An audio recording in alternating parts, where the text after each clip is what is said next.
दोस्तों, सेमेस्टर द्वितीय के गणित शिक्षण के चैप्टर 2 में आप सभी का स्वागत है।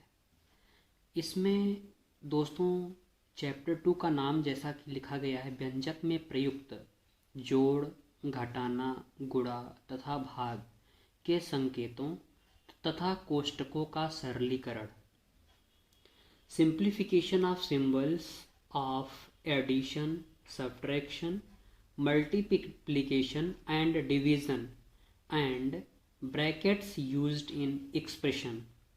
ठीक है, अब आइए दोस्तों हम लोग जो है एक एक चीज़ को बहुत बारीकी से समझने का जो है प्रयास करते हैं।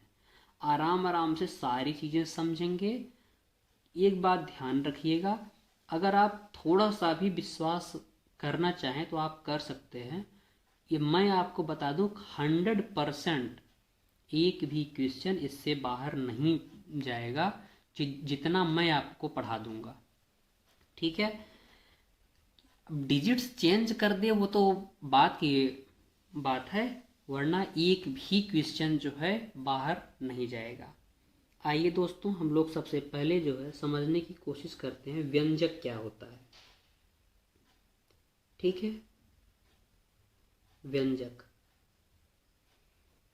देखिए, हम लोग दोस्तों ये जानते हैं बहुपद किसको कहते हैं। सबसे पहले हम लोग बहुपद के बारे में थोड़ा सा जो है चर्चा कर लेते हैं कि बहुपद क्या होता है। पॉलिनोमियल कहते हैं ना इसको, पॉलिनोमियल। अगर दोस्तों हम लोग पॉलिनोमियल का कोई सिंपल सा डिफिनीशन, बहुत हम लोग डीप में जाएंगे नहीं, कोई सिंपल सा डिफिनीशन देखें तो हम लोग ये सोच सकते हैं कि जो भी चर राशि मतलब जैसे x हो गया, y हो गया, z हो गया, ये सब जो भी प्रयोग की जाएगी, इसका जो पावर होगा,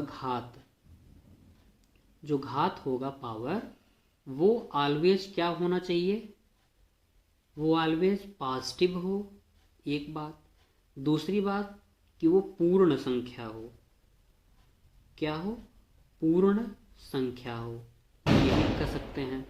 और ध्यान दीजिएगा, अगर हमने लिख दिया है पॉजिटिव हो तो इसका एक सीधा सा मतलब ये हो सकता है कि कभी भी ये जो चर राशियां हैं ये 1/n में ना हो। जैसे 1/x है ना, तो ये क्या हो जाएगा, अगर हम इसको लिखना चाहते, ये हो जाता है x का पावर -1, जो कि क्या है, बहुपद नहीं है। ठीक है, अगर ये बहुपद नहीं है तो एक मिनट दोस्तों, अगर ये बहुपद नहीं है तो इसका मतलब है कि जो चर राशि होगी उसे हम अपान में भी नहीं लिख सकते हैं। दूसरी बात, हमने क्या कहा कि पूर्ण संख्या में हो। अगर हम इसे जो है x को √x लिख देंगे तो √x को हम लोग क्या लिखते हैं, 1/2। इसका मतलब है कि ये भी जो है नहीं है क्या, बहुपद। ठीक है, तो इतनी चीज़ों का हम लोग ध्यान रखेंगे। तो जो व्यंजक है, व्यंजक को इंग्लिश में कहते हैं एक्सप्रेशन। ठीक है, जो ये एक्सप्रेशन होता है ये दोस्तों चर और अचर राशियों का क्या होता है, ये कॉम्बिनेशन होता है। ठीक है, इसमें चर और अचर राशियां होती है। बस इसमें क्या होता है ना कि टर्म्स, पद जो है इसमें डिवाइड होते हैं। जैसे कोई हम लिख दें x + y + z, ये क्या है, ये एक एक्सप्रेशन है। ठीक है, ये क्या है, एक्सप्रेशन है। अब कोई पूछ लेगा कि इसमें कितने पद हैं, तो 3 पद हैं। कितने हैं, 3 पद। अब हम लोग बात करते हैं कि ये पद किस चीज से हम लोग समझेंगे कि कितने पद हैं। देखिए, x और y के बीच में एक चिन्ह है, y और z के बीच में एक दूसरा चिन्ह है, तो 1, 2 और 3, ये क्या हो गए, 3 पद हो गए। ठीक है, अब आइए, अब हम लोग बढ़ते हैं नेक्स्ट जब हम लोग दोस्तों देखते हैं तो जैसे मान लीजिए कोई क्वेश्चन हम लोग लेते हैं, क्वेश्चन में ले लेंगे जैसे 3x। अगर कोई क्वेश्चन है तो वो पूछ सकता है कि x का गुणांक क्या है, x का गुणांक क्या है। इंग्लिश में इसको दोस्तों क्या कहते हैं, कोफिशिएंट। क्या कहते हैं, कोफिशिएंट ऑफ x। इसका मतलब ये देखिए, गुणा अगर हम इसको तोड़ने की कोशिश करते हैं तो ये क्या बन जाता है, गुणा प्लस अंक, गुणा प्लस अंक। इसका मतलब ये है कि x में किस अंक से या किस अक्षर से या किस चर राशि या अचर राशि से गुणा हुआ है।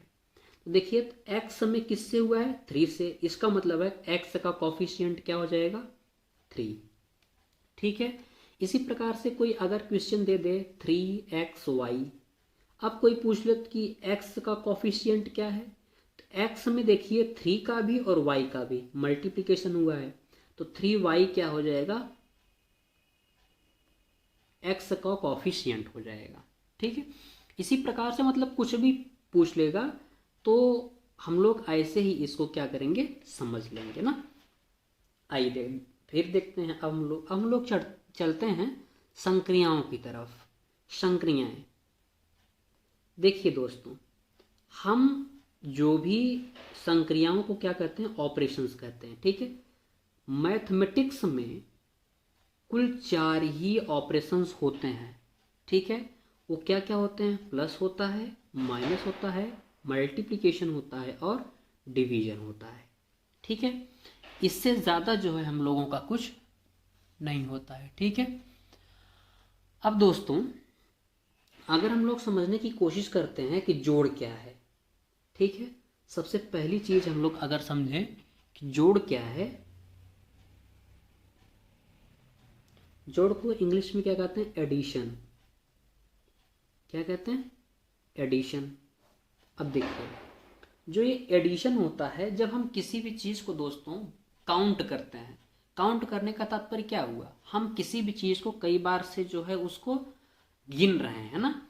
तो जब हम लोग गिन रहे होते हैं लगातार उसको, तो हम लोग क्या करते हैं, एक प्रकार से हम लोग उसको जोड़ते हैं। जैसे जैसे मान लीजिए यहाँ पर 5 स्टार्स लिखे हैं, बने हुए हैं, और यहाँ पर 3 हैं। अब देखिए हम लोग इसको काउंट करते हैं। देखिए 1 2 3 4 5 6 7 8, कितने हुए, 8 हुए। तो दोस्तों हमें पता कैसे चला कि ये 8 हैं, हमने क्या किया, काउंट ही तो किया है। ठीक है। जब हमने काउंट किया तो हमें पता चला कि ये क्या है, जोड़ है। इस देखिए डीएलएड के एग्जाम में बहुत ज़्यादा डिफिकल्ट क्वेश्चन ना नहीं देता है। क्वेश्चन कैसे पूछेगा, क्वेश्चन पूछ लेगा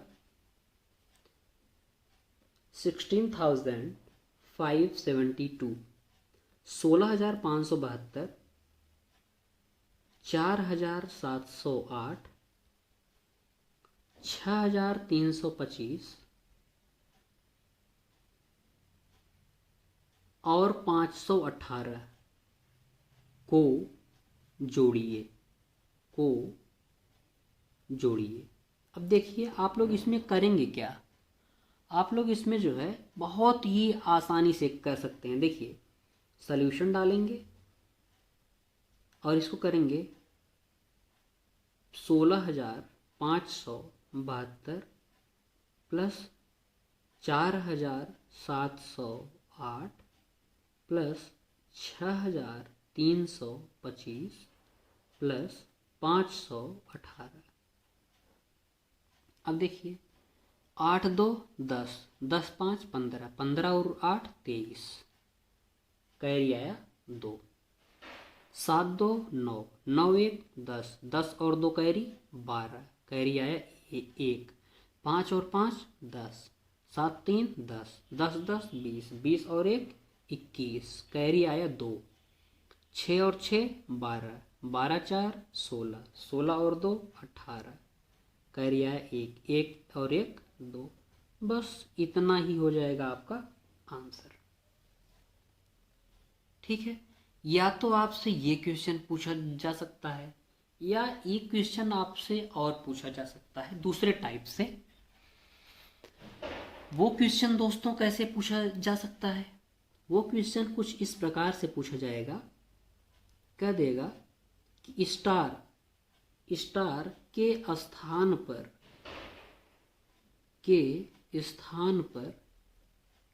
उचित अंक भरो, उचित अंक भरो।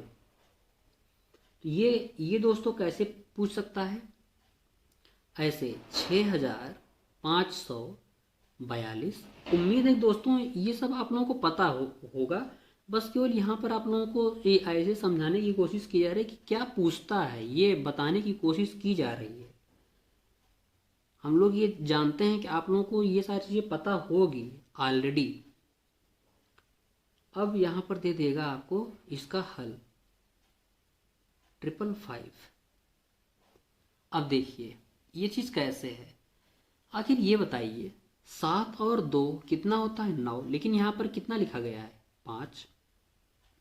तो 9 में क्या जोड़ दें कि यहाँ पर 5 आ जाए? अब कैरी की बात छोड़ दीजिए, तो 7 और 2 9 हो जाता है। 9 और 6 जोड़ देंगे तो यहाँ पर हो जाएगा 15। कैरी कितना हो जाएगा? 1। अब देखिए 4 3 7, तो 7 में तो कैरी जुड़ेगा ही, पक्का है, ये श्योर है। 7 4 4 3 7, 7 और 1 8। 8 में क्या जोड़ दें कि ये फिर से 15 हो जाए? तो यहाँ हो जाएगा 7, क्योंकि 8 और 7 क्या हो जाता है? 15। 15 का 5 लिख दें, कैरी क्या हो जाएगा? 1। अब देखिए 5 और 1 6, 6 6 12। 12 में क्या जोड़ दें 15 हो जाए? तो 3, 15 हो जाएगा। फिर कैरी क्या हो जाएगा? 1। 5 और 1 6, 6 12। 12 में क्या जोड़ दे कि ये 20 बन जाए? तो ये हो जाएगा 8। ठीक है, तो इस तरीके से दोस्तों हम लोगों का हो जाएगा सॉल्यूशन। ठीक है, अब इसको जो है अगर आप लोग पेंसिल से कर रहे होंगे तो अच्छी बात है, और अगर पेन से कर रहे होंगे तो थोड़ा सा जो है यहाँ पर ऐसे स्टार की जगह पर 6 कर लेंगे, इस स्टार की जगह पर 7 कर लेंगे, इस स्टार की जगह पर 3 कर लेंगे, और इस स्टार की जगह पर 8 कर लेंगे। ठीक है दोस्तों, तो ये था आप लोगों का बेसिक सा प्लस करना। अब हम बढ़ते हैं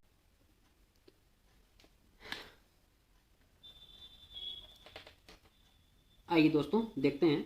कह रहा है 83 के अंकों को परस्पर बदलने में प्राप्त संख्या को मूल संख्या में से घटाने पर कौन सी संख्या मिलती है? ये एक चीज़ बताइए, जब ये 83 दे ही दिया तो क्या ये मूल संख्या नहीं हुई? तो मूल संख्या कितनी हो गई? 83। अब देखिए क्या कह रहा है, परस्पर मतलब म्यूचुअली चेंज करना है। मतलब 8 और 3 है, जब हम इसको म्यूचुअली चेंज करेंगे तो क्या हो जाएगा? 38। ठीक है, तो देखिए नई संख्या बराबर क्या हो जाएगा? 38। फिर क्या कह रहा है क्वेश्चन? घटाने पर, तो घटा दो। अब यहाँ पर लिखेंगे प्राप्त संख्या बराबर क्या हो जाएगा? माइनस कर दीजिए। 13 माइनस 8 क्या हो जाएगा? 5। यहाँ बचेगा 7, 7 माइनस 3 क्या हो जाएगा? 4। ये हो जाएगा आपका आंसर। उम्मीद करते हैं दोस्तों आप लोग इसको समझ पाए होंगे। ये बहुत ही इंपॉर्टेंट क्वेश्चन है। अगला क्वेश्चन देखते हैं हम लोग।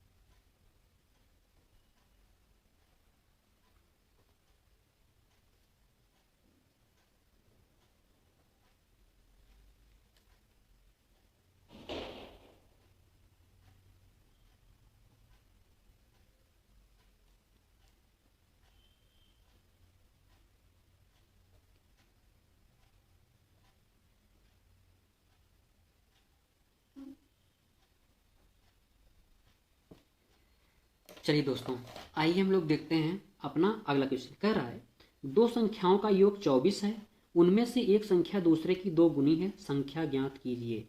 इसको हम दोस्तों दो प्रकार से आप लोगों को समझाएंगे। पहला देखिए, पहला मेथड ये है कि जब हमें एक चर राशि का प्रयोग करना हो, ठीक, और दूसरा ये है कि जब हम दो चर राशि का प्रयोग करें। तो देखिएगा यहाँ पर अगर हम लोग देखें, माना एक संख्या बराबर x, तो दूसरी संख्या क्या हो जाएगी दोस्तों? देखिए दूसरी संख्या क्या हो जाएगी? एक संख्या दूसरे की दोगुनी। अच्छा एक मिनट, यहाँ पर मान लेंगे दूसरी संख्या और यहाँ पर लिखेंगे पहली संख्या, ठीक है, या एक संख्या दूसरे की क्या है? दोगुनी है। फिर अब देखिए कह रहा है कि दोनों का योग क्या है? x plus 2x is equal to क्या हो जाएगा? 24। 3x इज इक्वल टू क्या हो जाएगा? 24। 3 1 जा 3, 3 8 जा 24, x इक्वल टू क्या हो जाएगा? 8। इसका मतलब है ये दोस्तों, ये तो हो गया 8 और ये हो जाएगा 16। इसका मतलब है कि पहली संख्या हमारी, चाहे जिसको भी आप मान सकते हैं, तो 8 और 16 हो जाएगी संख्या, ठीक है। दूसरा देखिए, दूसरा मेथड, माना पहली संख्या बराबर y, दूसरी संख्या बराबर क्या हो जाएगा? x। अब देखिए क्या कह रहा है, एक संख्या मतलब पहली संख्या बराबर दूसरे की दोगुनी, तो दूसरे की दोगुनी, ठीक है। इसको हम लोग जो है दोस्तों थोड़ा सा ट्रांसफर कर लेंगे, 2x minus y is equal to क्या हो जाएगा? 0। फिर कह रहा है कि दोनों संख्याओं का योग, तो पहली संख्या ये, दूसरी संख्या ये है, तो x plus y is equal to क्या हो जाएगा? 24। y से y कैंसिल हो जाएगा। 3x इज इक्वल टू क्या हो जाएगा? 24। x इज इक्वल टू क्या हो जाएगा? 8, ठीक है। अगर दोस्तों x की वैल्यू आ गई 8, तो 8 आप यहाँ पर रखो, 8 2 जा 16, तो y की वैल्यू क्या आ जाएगी? 16, ठीक है। y की वैल्यू क्या निकल जाएगी? 16। अब दोस्तों एक लास्ट क्वेश्चन है आज का, इसके बाद हम लोग जो है क्लास को ऑफ करेंगे और नेक्स्ट डे मिलेंगे अगले टॉपिक के साथ।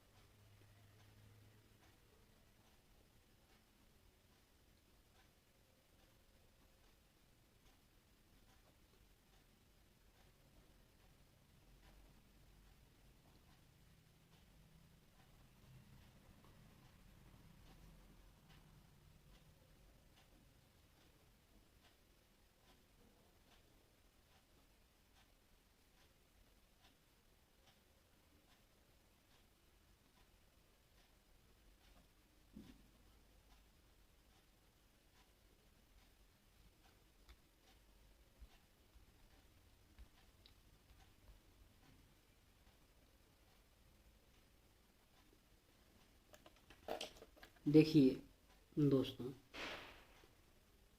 कह रहा है कि दो संख्याओं का अंतर 14 है। इसका मतलब है दोस्तों, आखिर ये 14 मिला कब होगा? जैसे हम कह दें कि दो संख्याओं का अंतर 5 है। अगर दो संख्याओं का अंतर 5 है तो इसका मतलब है कि ये संख्या ये भी हो सकती है कि नहीं हो सकती है। अच्छा, क्या ये संख्या ऐसे हो सकती है क्या? कभी नहीं। इसका मतलब ये है कि अगर ये अंतर प्लस में है तो बड़ी संख्या में से छोटी संख्या घट रही होगी। श्योर है ना? क्योंकि अगर हम छोटे में से बड़े घटाएंगे तो यहाँ पे चिन्ह क्या हो जाएगा? माइनस। इसका मतलब है कि ये कभी हो ही नहीं सकता, होगा तो यही होगा। तो इसी प्रकार से दोस्तों, अगर हम मान लेते हैं कि माना बड़ी संख्या बराबर 14, छोटी संख्या बराबर नहीं, बड़ी संख्या बराबर x, छोटी संख्या बराबर y। तो पहला जो कंडीशन दिया गया, दो संख्याओं का अंतर 14 है, इसका मतलब है कि x minus y is equal to क्या हो जाएगा? 14, ठीक है। फिर देखिए दोस्तों, दूसरी जो कंडीशन दी गई, इसे मान लेंगे इक्वेशन नंबर फर्स्ट। दूसरी कंडीशन क्या है? बड़ी संख्या का आधा, तो बड़ी संख्या का आधा कर दीजिए। जैसा क्वेश्चन कहे वैसा ही करेंगे ना, तो क्वेश्चन बहुत ही आसान लगेगा। बड़ी संख्या का आधा छोटी संख्या के दोगुने से कम है, बराबर है छोटी संख्या का दोगुने से कम है। ठीक है, दो गुने से वैसे दोस्तों यहाँ पर होना चाहिए कि दो कम है। ठीक है, तो ये हो जाएगा x is equal to 4y minus 4। इसको ट्रांसफर कर दीजिए, x minus 4y is equal to क्या हो जाएगा, -4। ये हो जाएगा इक्वेशन नंबर सेकेंड। अब देखिए इसको हम लोग सॉल्व करने की कोशिश करते हैं। तो x minus y is equal to 14 और x minus 4y is equal to -4। देखिए ये दोनों साइन सेम है तो यहाँ पे इसको माइनस करेंगे। ठीक है, तो इससे ये कैंसिल हो जाएगा। ये हो जाएगा 3y इज इक्वल टू ये हो जाएगा 18, y इज इक्वल टू क्या निकल जाएगा 6। क्या निकलेगा 6। जब हमें y की वैल्यू क्या हो गई 6। ठीक है, तो अब हम इसे इक्वेशन नंबर 1 पर पुट करेंगे। जब हम इक्वेशन नंबर 1 पर पुट कर देंगे, देखिए x is equal to 14 plus y, x is equal to 14 plus 6 is equal to 20। ठीक है दोस्तों, उम्मीद करता हूँ कि आप लोगों को आज का सेशन बढ़िया लगा होगा। आप लोग सारे के सारे क्वेश्चन समझ पाए होंगे, और अगर नहीं समझ पाए होंगे तो आप दोबारा एक बार देखने की कोशिश करेंगे। 100% आप लोगों को समझ में आएगा। ठीक है दोस्तों, थैंक यू वेरी मच।